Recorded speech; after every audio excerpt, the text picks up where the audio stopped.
Baik Bapak Ibu dan jemaah sekalian, kita mulai. Assalamualaikum warahmatullahi wabarakatuh.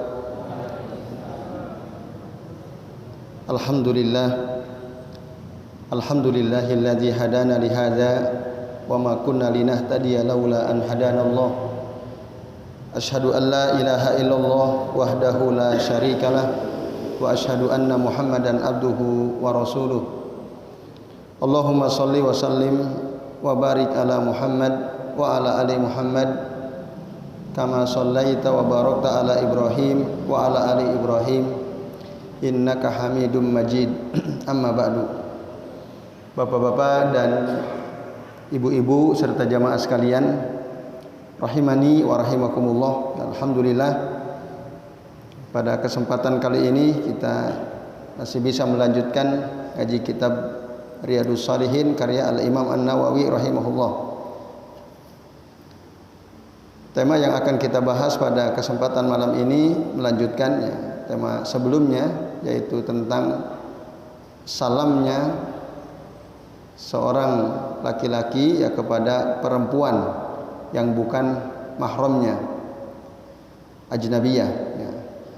Pada kesempatan pekan lalu kita sudah membahas satu hadis, yaitu hadis dari Sahal bin Sa'ad radhiyallahu anhu tentang seorang wanita tua yang biasa membuatkan makanan untuk para sahabat yang pulang dari sholat Jumat dan mereka mengucapkan salam. Kemudian dalil yang kedua, Bapak Ibu dan jamaah sekalian, adalah hadis dari Ummu Hani Pakhitah binti Abi Thalib radhiyallahu anha. Qalat, dia berkata, ataitun nabiyya sallallahu alaihi wasallam yaumal fathi wa huwa yagtasilu. Aku datang kepada Nabi sallallahu alaihi wasallam pada hari penaklukan kota Makkah, yaumal fath, wa huwa yagtasil. Waktu itu beliau sedang mandi. Wa Fatimatu tasturuhu bisaubin, dan Fatimah putrinya beliau menutupi menghalangi atau menutupi beliau dengan kain. Fasallamtu, aku mengucapkan salam kepada Nabi. Wa zakaratil hadis rawahu Muslim. Bapak Ibu dan jamaah sekalian rahimani wa rahimakumullah. Pertama, perawi hadis ini adalah Ummu Hani. Ummu Hani itu nama aslinya Pakhitah, putri dari Abu Thalib, yaitu berarti saudaranya Ali bin Abi Thalib, saudara perempuan Ali bin Abi Thalib. Ummu Hani nama aslinya siapa? Pakhitah, Pakhitah. Beliau, Bapak Ibu dan jamaah sekalian, masuk Islam pada saat Makkah ditaklukkan, baru masuk Islam. Dulu suaminya namanya Hubairah ibnu Amrin al-Mahzumi. Dia seorang kafir, suami daripada Ummu Hani ini, dan meninggal dalam keadaan musyrik, wa mata musyrikan, suaminya Hubairah tadi. Maka ketika Ummu Hani menjanda, beliau ini punya 4 orang anak. Anak pertama namanya Amron atau Amrun, yang kedua namanya Hani, yang ketiga namanya Yusuf, yang keempat namanya Ja'dah. Jadi Amrun, Hani, Yusuf, Ja'dah, ini 4 putranya. Nah, Pakhitah ini diberi kunyah atau kunyahnya adalah Ummu Hani. Jadi dia mengambil kunyah dari anak yang keberapa berarti? Anak yang kedua. Kan Amrun, Hani, Yusuf, Ja'dah. Nah, ini menunjukkan Bapak Ibu serta jamaah sekalian bahwa untuk mengambil kunyah itu tidak harus dari anak yang pertama. Walaupun dulu ada tokoh, ya, nama kunyahnya Abul Hakam. Lalu ditegur oleh Nabi Sallallahu Alaihi Wasallam, ya, jangan menggunakan itu Abul Hakam, karena ya, itu kewenangan Allah Subhanahu Wa Taala, ya, Abul Hakam ini. Lalu Nabi tanya, siapa saja anakmu? Dia nyebutkan nama putra-putranya.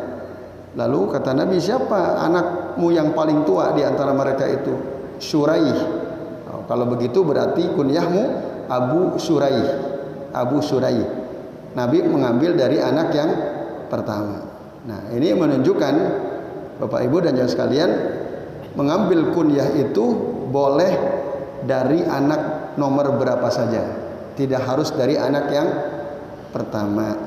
Bahkan boleh juga mengambil kunyah dari selain anak, dari hewan kesayangan seperti Abu Hurairah. Itu bukan dari anaknya. Abu Hurairah apakah punya anak? Punya.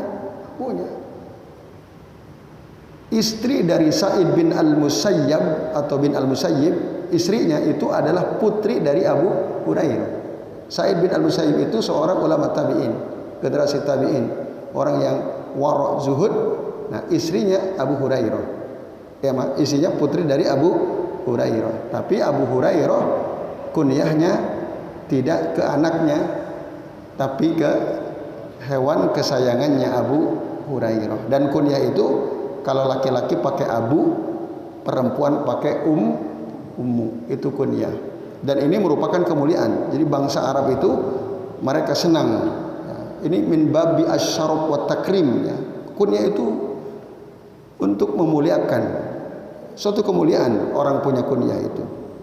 Makanya Aisyah radhiyallahu anha, beliau tidak punya kunyah, minta kepada Nabi supaya diberi kunyah. Lalu oleh Nabi dikasih kunyahnya, nah, Ummu Abdillah, ibunya Abdullah, padahal punya anak. Bahkan bisa jadi kunyah itu Bapak Ibu dan jamaah sekalian dinisbatkan kepada, ya, profesi, ya, kepada sesuatu yang pernah kita lakukan. Bapak Ibu tahu siapa kunyah Ali bin Abi Thalib? Siapa? Abu Turab kunyahnya, Abu Turab. Padahal ada Hasan, Husain, nama putranya yang masyhur, tapi beliau tidak berkunyah kepada, menisbatkan kunyahnya kepada anaknya, tapi kepada Turab. Apa itu Turab? Debu. Turab itu debu. Kunyahnya Abu Turab.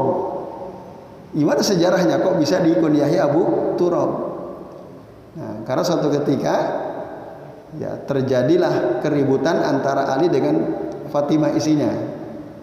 Nah, jadi ribut mereka. Ketika ribut itu, Ali tidurnya di luar rumah, di masjid yang waktu itu tidak seperti Masjid Al-Fatah enak kayak begini, enggak. Jadi enggak ada karpet, enggak ada lantai, lantainya apa? Tanah. Nah, ketika Rasul mencari ke rumahnya, kata putrinya Fatimah, Ali tidak tidur di rumah wahai Rasulullah. Tapi ya enggak tahu dia tidur di mana, karena lagi marah-marahan waktu itu. Nah, akhirnya dicari, ketemulah Ali lagi tidur di masjid. Ketika bangun, punggungnya banyak debunya. Lalu oleh Rasul dikunyahi dengan Abu Turab. Nah, itu kunyah, ya. Nah, Ummu Hani itu dia mengambil kunyah dari putra yang kedua. Kemudian Bapak Ibu dan jemaah sekalian, beliau ini seorang wanita yang dilamar oleh Nabi, ya, ketika menjanda. Tapi beliau satu-satunya wanita yang menolak lamaran Nabi. Ada sih, memang dulu ada wanita yang menolak, tapi karena ketidaktahuan. Kalau Ummu Hani tahu persis.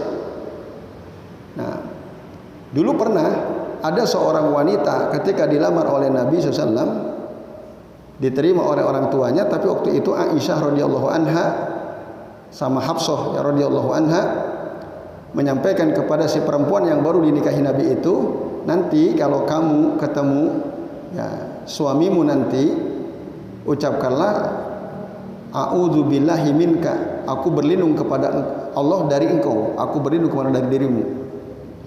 Nah, si wanita ini nggak tahu maksudnya, pokoknya dia senang gitu kalau kamu ngucapin itu.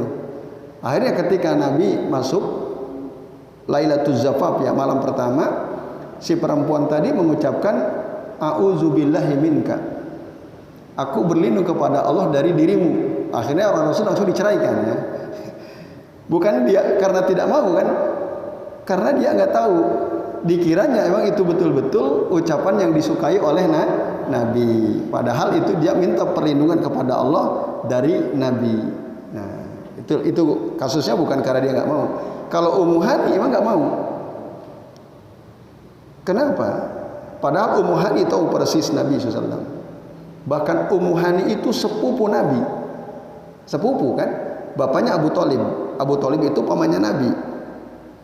Nah, karena Bapak Ibu dan Saudara sekalian disebutkan ya di kitab Minhatul Alam, Ummu Hani ini ya tidak mau dinikahi oleh Nabi bukan karena tidak suka kepada Nabi.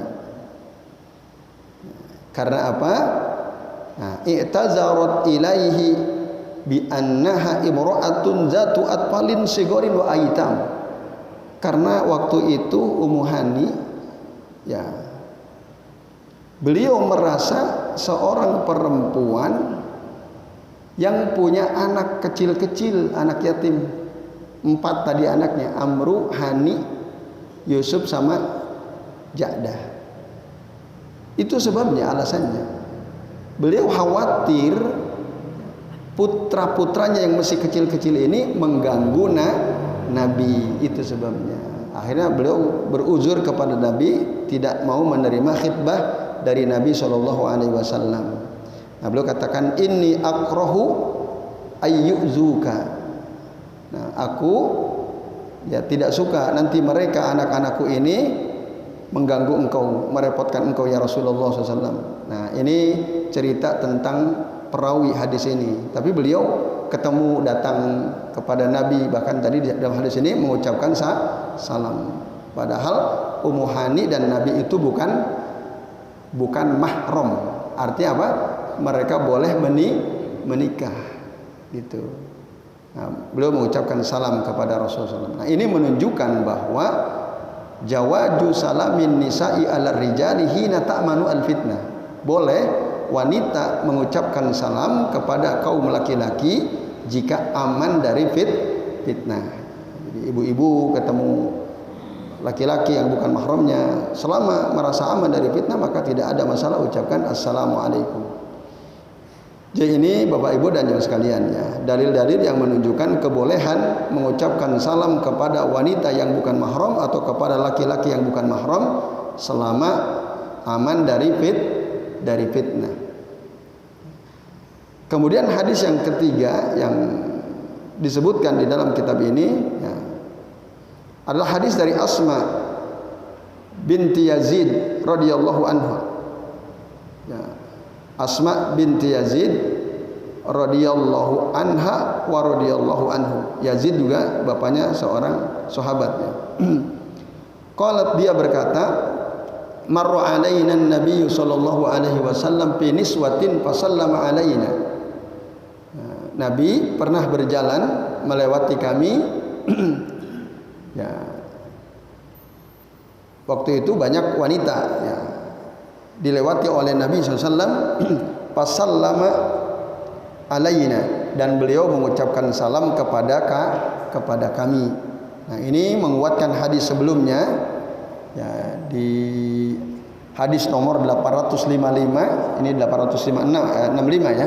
10 hadis sebelumnya ada hadis dari ya, riwayat Abu Dawud dan At-Tirmidzi bahwasanya pernah suatu ketika Rasulullah SAW marra fil masjidi yauman, berjalan melewati masjid suatu hari.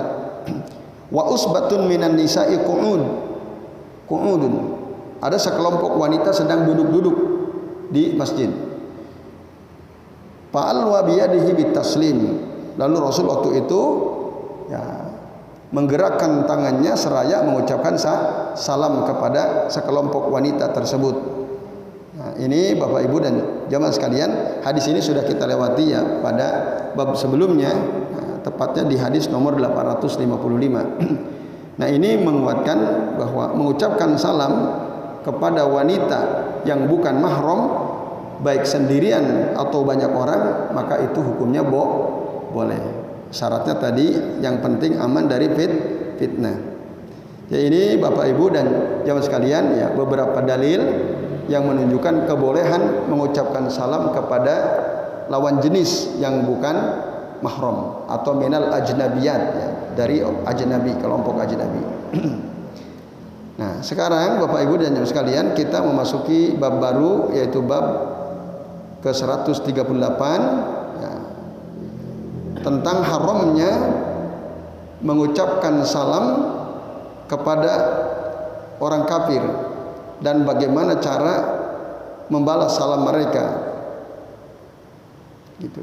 Serta anjuran mengucapkan salam kepada mereka yang ada di majelis meskipun di dalam majelis tersebut campur, ada orang Islam, ada orang kafir ya, ada orang Nasrani misalnya, itu tetap dianjurkan mengucapkan salam. Nah, baik, di dalam bab ini ada 3 hadis yang disebutkan oleh Al Imam An-Nawawi. Yang pertama hadis dari Abu Hurairah radhiyallahu anhu. Beliau berkata, anna Rasulullah sallallahu alaihi wasallam qala, bahwasannya Rasulullah sallallahu alaihi wasallam beliau bersabda, la tabda'u al-yahuda walan nasara bis salam. Janganlah kalian memulai ya orang Yahudi dan orang Nasrani dengan ucapan salam. Jadi kalau ketemu mereka jangan kita mengucapkan salam duluan ya. Fa idza laqitum ahadahum fi tariqin, apabila salah seorang apabila kalian bertemu ya, salah seorang dari mereka, orang Yahudi, orang Nasrani atau orang kafir gitu ya, di jalan fi tariqin fatarruhu ila adayakihi, maka desaklah mereka ke jalan yang sempit gitu ya. Itu kata Nabi SAW, kalau kita ketemu di jalan desak mereka. Hadis rawahu Muslim. Nah, Bapak Ibu dan jemaah sekalian, tentu kita harus paham konteks hadis ini. Kenapa Nabi menyampaikan hadis ini? Nah, hadis ini disampaikan oleh Nabi di Madinah ketika kaum muslimin sudah berkuasa menguasai Madinah. Orang kafir termasuk minoritas, orang Yahudi Nasrani sudah menjadi warga minoritas. Masih ada tapi minoritas, lebih banyak kaum musliminnya. Nah, waktu itu Nabi menyampaikan, ya, nanti kalau ketemu dengan mereka, salah seorang dari mereka di jalan, itu desak mereka supaya ya, mereka berjalan di jalan yang paling sempit ya, dari jalan yang dilewati. Nah, kemudian apa kesimpulan dari hadis ini, Bapak Ibu dan jemaah sekalian? Ada 3 kesimpulan yang disebutkan oleh Syekh Salim bin Id Al-Hilali hafizahullah taala. Yang pertama, tahrimu ibtida'i al-yahud wan nasara bisalam. Haram hukumnya memulai orang Yahudi dengan orang Nasrani dan orang Nasrani dengan ucapan salam. Tidak boleh. Kalau kita tahu, ya, kalau kita tidak tahu apakah dia muslim atau bukan, ya ucapkan salam. Alaman arabta wa alaman lam ta'rif, kata Nabi. Kalau kamu ketemu seseorang, ucapkannya salam, baik kepada orang yang engkau ketahui, engkau kenal, atau kepada orang yang tidak engkau kenal, ucapkan salam. Nah, kita ketemu orang nggak tahu dia agamanya apa, ucapkan salam. Kecuali kalau kita tahu, oh ini orang Nasrani, oh ini orang Hindu misalnya, nggak usah. Nah, itu haram hukumnya berdasarkan hadis ini. Yang kedua, ya kesimpulan penting dari hadis ini adalah apa? yang bagi izharu sarafil iman wa izzatil Islam, ya, sepatutnya kita menunjukkan kemuliaan iman, ya, kemuliaan Islam. Maka tadi desak orang Yahudi ke jalan yang sempit, ya. Itu apa? Dalam rangka tadi bahwa mukmin muslim itu mulia, gitu. Dari dalam konteks, karena waktu itu Madinah dikuasai oleh kaum muslimin, orang Yahudi Nasrani sudah menjadi warga minoritas. Nah, tapi sikap seperti itu sebenarnya berdasarkan kesimpulan yang ketiga nih, kata Syekh Salim bin Id Al-Hilali, adalah sikap ar-ra'fah bi ahlil kitab. Itu sebenarnya sikap kasih sayang kita kepada mereka aslinya. Nah, wadzalika bi ayyudayyiqu alaihim fayaslamu fayanju minan nar. Caranya kalau kita ketemu desak mereka, ya, ke jalan yang sempit tadi, ya, itu supaya mereka tahu kemuliaan Islam, akhirnya nanti masuk Islam dan selamatlah dia dari siksa api neraka. Tujuannya sebenarnya itu, supaya mereka tidak nyaman, ya, menjadi seorang kafir di negeri muslim. Nah, syukur-syukur setelah mereka merasa tidak nyaman, akhirnya mereka masuk Islam. Nah, tujuannya itu sebenarnya bukan untuk menyakiti, ya, tapi untuk menunjukkan dari kemuliaan Islam. Bapak Ibu dan jamaah sekalian, a'azani Allahu wa iyyakum ajmain. Baik Bapak Ibu dan hadirin sekalian, karena waktunya terbatas, ya, kita cukupkan sampai hadis yang pertama, ya. Monggo barangkali ada di antara Bapak Ibu dan jamaah sekalian yang mau bertanya, kami persilahkan.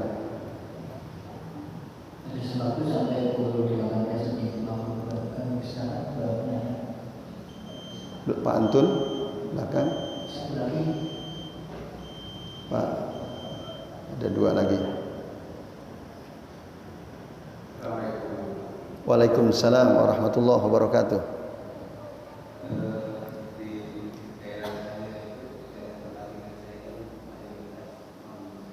Ya.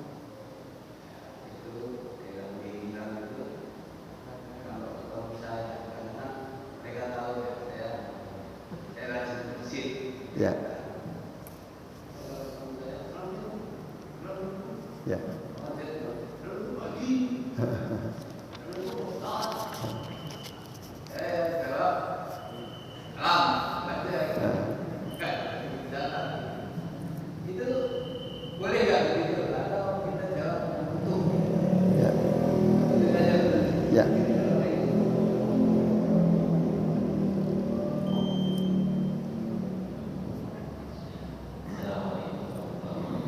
Waalaikumsalam warahmatullahi wabarakatuh. Ya. Ya. Terkait dengan di suara surat Al-Fajr, wadayalin asyr. Itu yang dimaksud itu 10 hari pertama, yang pertama itu pada akhir 10 hari akhir bulan Ramadan, atau pada 10 hari pertama Dzulhijjah. Dan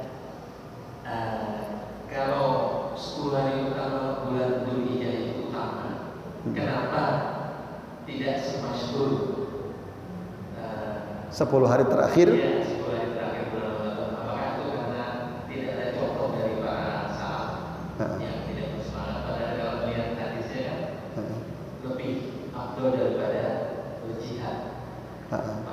Itu Ustaz. Terima kasih. Assalamualaikum. Waalaikumsalam warahmatullahi wabarakatuh. Antum jadi ini Pak Pono.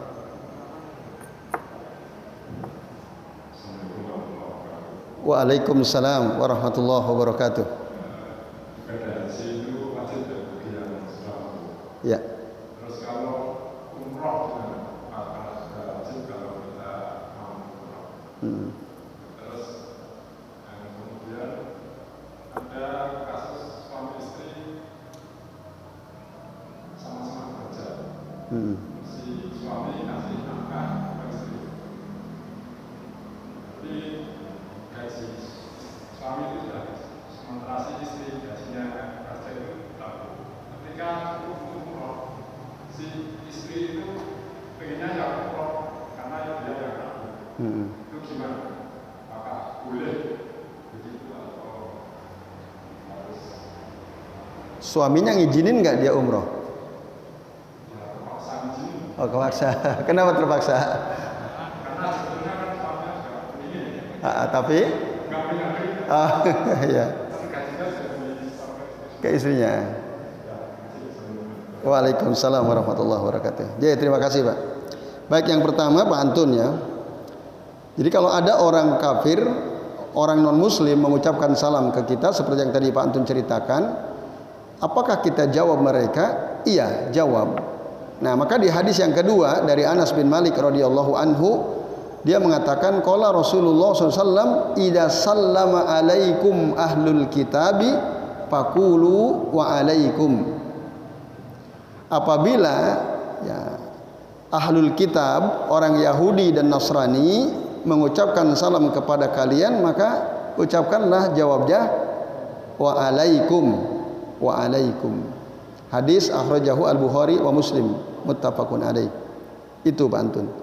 Nah, hanya saja ada beberapa catatan dari para ulama termasuk dari Ibnu Qayyim Al-Jauziyah rahimahullah. Kenapa Nabi menyuruh kita untuk menjawab orang Yahudi, Nasrani atau ahlul kitab waktu mereka mengucapkan salam dengan ucapan jawabannya wa alaikum. Nah, itu jika ucapan mereka tidak jelas salamnya, atau jelas tapi mereka merubah, ya, bukan assalamu alaikum tapi assamu alaikum, mirip-mirip dengan assalamu alaikum. Dulu begitu. Jadi orang Yahudi kalau ketemu Nabi itu seakan-akan mengucapkan salam, padahal sebenarnya menyumpah serapahi Nabi sebenarnya. Jadi assalamu alaikum ya Muhammad gitu ya. Seakan-akan terdengarnya assalamualaikum, tapi Nabi tahu, Nabi dengar jelas. Bahkan Aisyah radhiyallahu anha juga mendengar ketika Rasul berada bersama beliau, ada orang Yahudi lewat mengucapkan assalamu alaikum ya Muhammad. Nah, Nabi hanya menjawab wa alaikum, wa alaikum. Karena apa artinya assalamu alaikum? Artinya semoga kematian menimpa dirimu wahai Muhammad. Assalamu alaikum. Makanya Aisyah marah tuh ketika orang Yahudi lewat, ya, melewati Nabi bersama Aisyah, dia ngucapin assalamu alaikum. Kata Aisyah, apa kata Aisyah radhiyallahu anha? Wa alaikumussalam wa la'natullahi alaikum wa ghadabullahu alaikum wa la'natullahi alaikum. Jawaban Aisyah double, ya. Semoga kematian menimpa kalian, semoga laknat Allah menimpa kalian, semoga kemarahan kemurkaan Allah menimpa kalian. Lalu oleh Nabi ditegur, mahlan ya Aisyah, santai saja wahai Aisyah, cukup ucapkan wa alaikum sebagaimana aku lakukan. Nah, itu sudah cukup. Artinya apa? Semoga kematian juga menimpa kamu, selesai. Tapi nah, jika mereka mengucapkan salamnya benar assalamu alaikum, ya kita jawab sama wa alaikumussalam, berdasarkan ayat Al-Quran yang berbunyi apa? Fa idza huyyitum bi tahiyyatin fahayyu bi ahsana minha au rudduha. Minimal sama. Kalau dia ngucapin assalamu alaikum, kita jawab wa alaikumussalam. Karena jelas, jawabannya jelas. Gitu, apa? Ucapan salamnya aja jelas. Nah, apakah boleh kita mendoakan keselamatan bagi orang kafir sementara dia kan tidak mungkin selamat? Iya kan? Dari azab Allah kelak tidak mungkin. Apalagi kalau kita doakan warahmatullahi wabarakatuh, semoga diberi rahmat dan diberi keberkahan, itu nggak bisa, nggak boleh kan itu. Nah, kemarin pada pertemuan sebelumnya ya kita sudah bahas bahwa saat kita menjawab salam orang kafir yang salamnya benar, jawaban kita untuk mengamalkan perintah Allah dalam Al-Quran tadi. Surah apa itu? Surah An-Nisa ya. Ayat berapa Pak? Ayat 86 ya kira-kira ya. Nah, itu kita jawab dalam rangka mengamalkan perintah Allah, bukan untuk mendoakan mereka. Nah, misal mereka assalamualaikum warahmatullahi wabarakatuh, Pak Antun, Pak Ustadz gitu kan, dia lengkap ya, kembali ke ayat tadi surah An-Nisa itu. Nah, sedangkan hadis yang kedua ini wa'alaikum dalam konteks ketika ucapan salam mereka tidak jelas, yaitu. Nah, wallahu a'lam bishawab. Kemudian yang kedua, Bapak Ibu dan Ibu sekalian, nah dalam surah Al-Fajr ada ayat berbunyi wal fajri walayalin asyr. Nah, memang di dalam beberapa kitab tafsir ya ada khilaf di antara para ulama ya, tentang walayalin asyr itu. Sebagian mengatakan itu adalah 10 hari terakhir bulan Ramadan. Nah, yang dimaksud walayalin asyr itu asratu ayyamin awakhiri sahri Ramadan.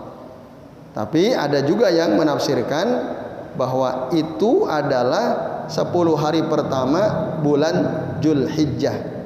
Karena apa? Dikuatkan oleh hadis Nabi sallallahu alaihi wasallam, mal amalu fi ayyamin afdal minha fi hadhihi. Qalu walal jihad, qal walal jihad illa rajulun kharaja binafsihi wa malihi falam yarji bi syai'. Hadis akhrajahu Al-Bukhari. Nah, dalam hadis riwayat Imam Ahmad lebih jelas lagi ya. Ma min ayyamin a'zamu indallahi wala ahabu ilaihi minal amali fihinna min hadhil ayyamil asyr. Nah, tidak ada dari hari-hari yang lebih agung di sisi Allah dan lebih Allah cintai dari amalan pada hari-hari tersebut daripada ya 10 hari ini ya. Maksudnya 10 hari ini di bulan Dzulhijjah. Maka kata Nabi, fa'aksiru fihinna minat tahlili wat takbir wat tahmid. Perbanyaklah di 10 hari pertama bulan Dzulhijjah ini untuk mengucapkan tahlil, takbir dan tahmid. Nah, kenapa kok tidak masyhur? Kok tidak lebih populer ya daripada 10 hari terakhir bulan Ramadan? Nah, karena di bulan Ramadan itu di 10 hari terakhir ada Lailatul Qadar. Kata Nabi, ya taharru Lailatul Qadari fi asril awakhiri min syahri Ramadan. Ya, carilah oleh kalian malam Lailatul Qadar ya di 10 hari terakhir bulan Ramadan. Nah, nanti di dalam berita yang lain di tanggal-tanggal ganjil ya. Yaitu nah, dan malam Lailatul Qadar itu bahkan sampai ada surah turun tersendiri yang menjelaskan tentang malam Lailatul Qadar, yaitu dalam surah Al-Qadar itu ya. Nah, itu yang membuat kenapa 10 hari terakhir Ramadan lebih masyhur keutamaannya. Karena kalau kita mendapatkan malam Lailatul Qadar berarti kita sama dengan beribadah selama 83 tahun ya kurang lebih, yaitu. Nah, sementara yang 10 hari pertama bulan Dzulhijjah tadi dikuatkan dengan hadis-hadis Nabi, setidaknya dari 2 hadis yang tadi kami sampaikan. Yaitu Pak Rudi, Allahu a'lam bishawab ya. Dan Bapak Ibu, nah kita tadi perbanyak tahlil, tahmid, takbir. Allahu akbar, la ilaha illallah, wallahu akbar, walillahil hamd. Sejak kapan? Tanggal 1 besok ya? Tanggal 1. Sekarang apa? Udah masuk sekarang ya? Ya, sekarang. Ya, malam ini tuh perbanyak. Nah, takbir mutlak kapan saja. Dulu sahabat itu kemana-mana ngucapin takbir, waktunya terserah bebas di mana saja kapan saja. Jadi baik Bapak Ibu, mohon maaf ini karena waktunya Pak, nanti saya simpan dulu Pak ya. Terkait dengan percayaan jenengan, waktu kita terbatas. Terima kasih atas perhatiannya. Kita akhiri kajian kita dengan membaca doa kafaratul majlis. Subhanakallahumma wa bihamdika asyhadu an la ilaha illa anta astaghfiruka wa atubu ilaik. Wa sallallahu ala Muhammadin wa ala alihi wa sahbihi wa baraka wa sallama alaihim ajmain. Billahi taufiq wal hidayah. Wassalamualaikum warahmatullahi wabarakatuh.